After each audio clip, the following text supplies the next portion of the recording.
Assalamualaikum warahmatullahi wabarakatuh. Selamat bertemu kembali dalam video pembelajaran mata kuliah manajemen hutan.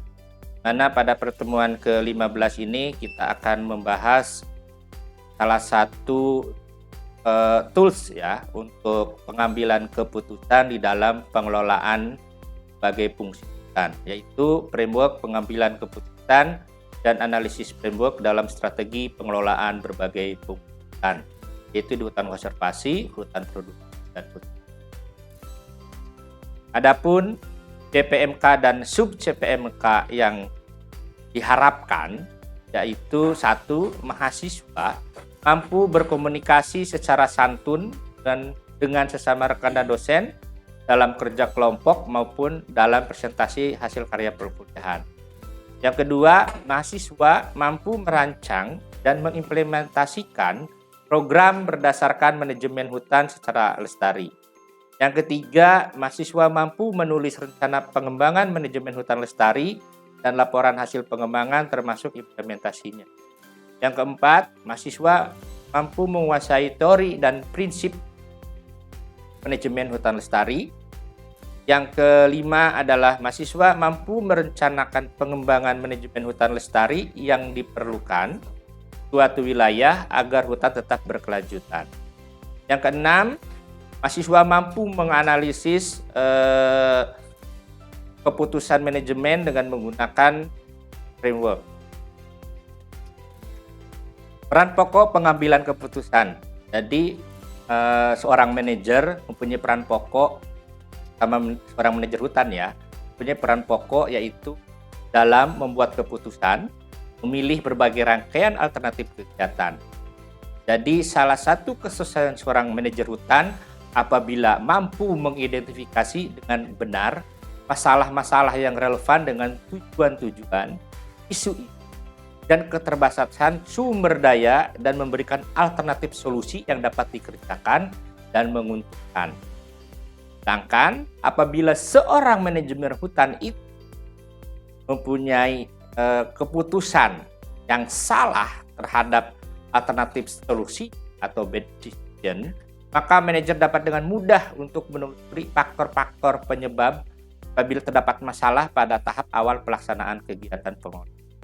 Untuk itu, framework ini adalah untuk meminimalisir ya kesalahan-kesalahan tadi untuk pengambilan keputusan. Banyak memang tools-tools untuk pengambilan sebuah keputusan. Yang pertama adalah seorang manajer harus dapat mengidentifikasi masalah. Identifikasi masalah ini mencakup satu seri tahapan yang harus konsisten dalam penggunaannya dan dari beberapa terminologi penting. Terminologi tersebut adalah ada yang mengatakan decision maker, problem goals, sampai dengan decision maker goal constraint. Sampai juga ada yang mengatakan problem statement atau feasibility. Nah, itu adalah identifikasi masalah. Jadi banyak ya. Jadi ujungnya ini nanti harus mempunyai goal. Tujuannya apa? Goal kriterianya apa? Problem goals-nya apa? Jadi dengan identifikasi masalah kita akan mengetahui tadi. Nah, seorang manajer harus menjadi decision maker. Sering kita mendengar ini orang ini kayak decision maker, yaitu orang yang menetapkan konteks masalah dan membuat keputusan yang dibutuhkan terhadap masalah yang telah ditetapkan. Biasanya decision maker itu biasanya adalah pemilik lahan hutan atau manajer hutan yang diberi kewenangan oleh pemilik lahan untuk melakukan aktivitas pengelolaan hutan. Nah, biasanya kalau di hutan tanaman industri ada yang namanya manajer camp. Terus ada manajer produksi, ada manajer penanaman, ada manajer pemanenan. Nah, itu adalah orang-orang yang disebut sebagai decision maker di bidangnya.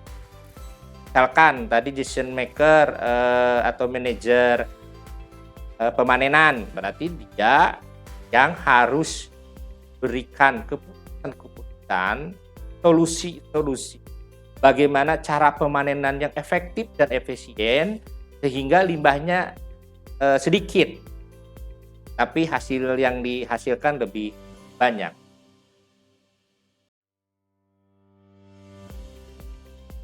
Tujuan atau goals-nya yaitu merefleksikan apa yang ingin dicapai oleh decision maker. Pada dasarnya, suatu masalah dapat mencakup lebih dari satu tujuan yang relevan dengan masalah tersebut. Memang kalau saya analogikan, misalkan kita mau ke daerah Tanjung Karang, tujuan kita Tanjung Karang. Nah, ada misalkan jalan bypass, ada jalan Teguh Umar dan lain sebagainya. Atau lewati jalan Pramuka misalkan. Nah, itu adalah salah satu pilihan untuk mencapai tujuan ke Tanjung Karang.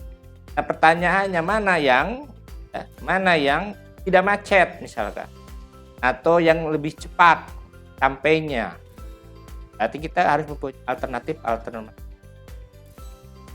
Nah, ini adalah contoh tujuan atau goals dari suatu permasalahan yang ingin dicapai. Yang pertama adalah mengukur tingkat pengambilan keputusan melakukan usaha tani komoditas, misalkan jagung dan lain sebagainya, atau menganalisis faktor-faktor yang mempengaruhi pengambilan keputusan. Itu adalah beberapa contoh goals ya atau tujuan. Sedangkan kriteria tujuan adalah ukuran numerik yang ditentukan untuk menyatakan apakah aktivitas-aktivitas dari pembuatan keputusan atau decision maker mendukung tujuan. Nah, untuk mengarahkan tujuan, kita harus menemukan suatu kriteria yang mengukur pencapaian tujuan. Seperti yang tadi saya contoh paling sederhana, untuk tujuannya mencapai Tanjung Karang. Ada beberapa kriteria. Misalkan yang jalannya tidak macet, yang jalannya lebih cepat nyampe, dan lain sebagainya. Contoh-contoh sederhananya. Nah, ini ada beberapa aktivitas dan decision variable. Kita ketahui bahwa aktivitas itu adalah jenis atau macam project atau sesuatu yang dapat dilakukan untuk membantu pencapaian tujuan.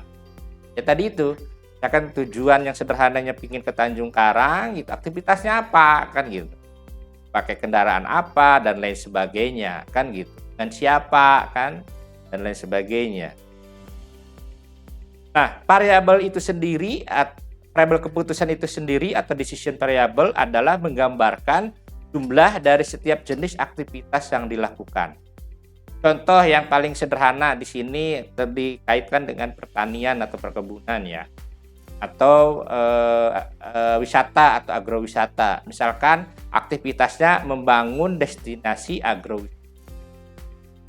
Nah, variabel keputusannya apa? Jenis agrowisata yang ditawarkan apa? Kan gitu.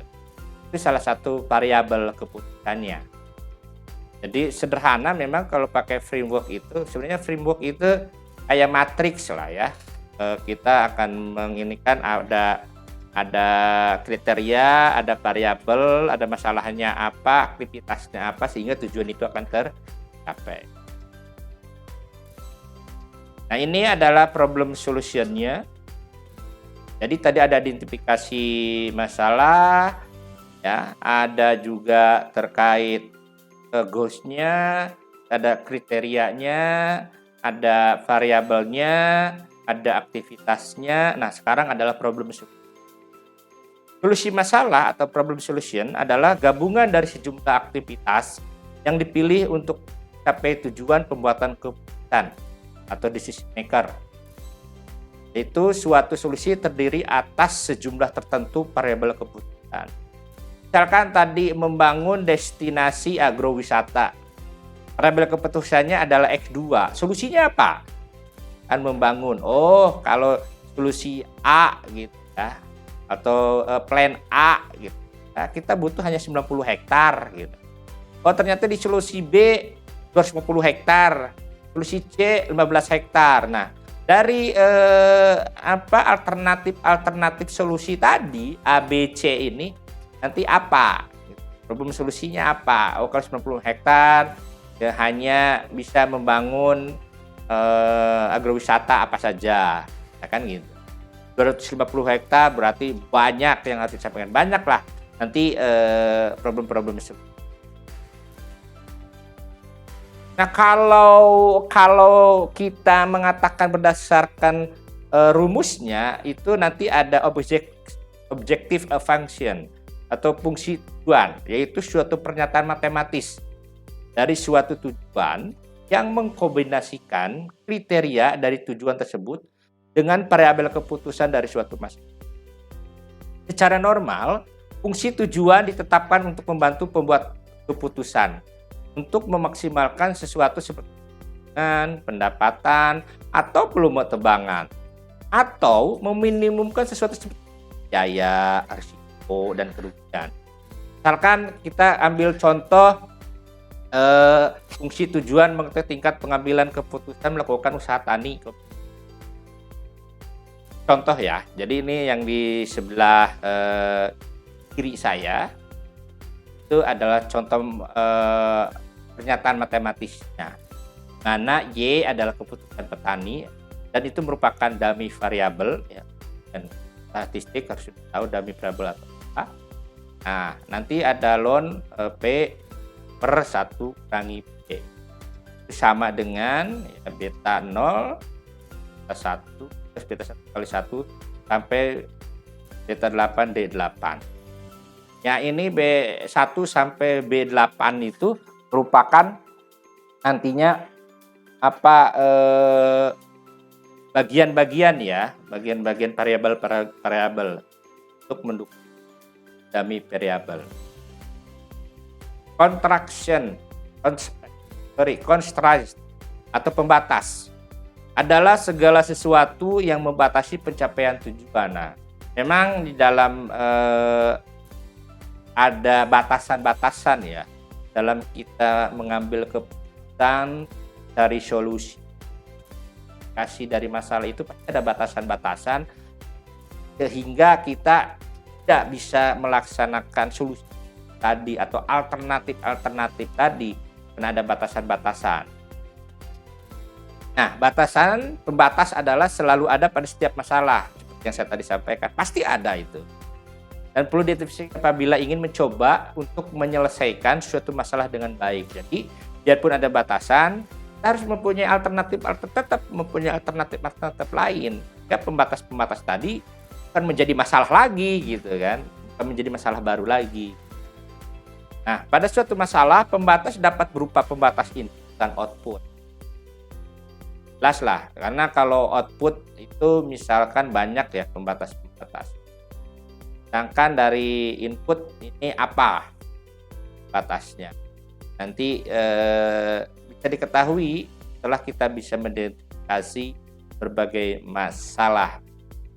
Nanti akan manajemennya apa?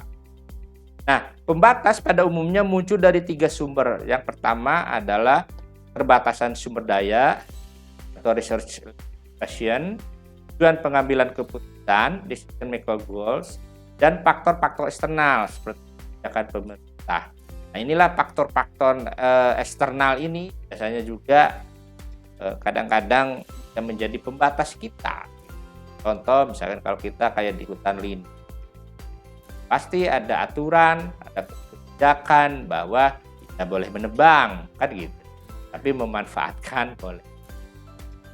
Ini ada beberapa contoh ya yang menjadi pembatas seperti umur, pendidikan, luas lahan, pendapatan, dan lama berusaha. Itu contoh-contoh yang menjadi pembatas di dalam pengambilan suatu. Kemudian problem statement ini adalah pernyataan masalah formal sebagai sebuah variabel keputusan dan tujuan spesifik, fungsi tujuan, dan semua persamaan pembatas yang dibutuhkan oleh pembuat keputusan untuk menggambarkan masalah secara sempurna. Contohnya, ada pernyataan masalah yang ada adalah kebutuhan air sepenuhnya tergantung pada curah hujan. Ya, kemampuan lahan untuk berproduksi hanya 2 kali musim tanam dalam 1 tahun. Itu musim tanam pertama bulan November dan Februari, dan musim tanam kedua bulan Maret dan Juni. Masalah lainnya, bagaimana variasi kesuburan tanah dan adanya erosi yang mengakibatkan penurunan kesuburan lahan. Nah, kan ada pernyataan masalah formal ya. Lain tadi terkait curah hujan misalkan. Padahal kita butuh air ya, untuk mengairi, tapi tergantung pada curah hujan. Ya, ada keputusan, ada pernyataan masalah formal terkait lagi masalah lainnya tentang variasi kesuburan tanahnya. Keluar lagi kan, ada tambahan-tambahan masalahnya. Ya, dengan begitu ada keputusan apakah akan menolak atau menerima berdasarkan tadi permasalahan atau pernyataan masalah formal tadi. Selanjutnya adalah feasibility atau pembatas adalah masalah membutuhkan kelayakan alternatif solusi. Itu yang tadi disampaikan bahwa pernyataan sederhananya solusi adalah layak ke semua pembatas masalah ditemukan atau membutuhkan. Dan sebaliknya, solusi tidak layak apabila satu atau lebih pembatas masalah tidak memuaskan. Mana pada masalah ini solusi yang ada dikatakan layak karena sesuai dengan pembatas-pembatas yang sudah disebutkan tadi. Ada umpan, luas, pendapatan, dan lama usaha. Namun kelayakan suatu solusi dapat menjamin keberhasilan suatu masalah. Jadi solusi-solusi itu layak ya. Misalnya solusinya A, solusinya B, solusinya C, belum tentu juga itu menjamin keberhasilan menyelesaikan masalah gitu.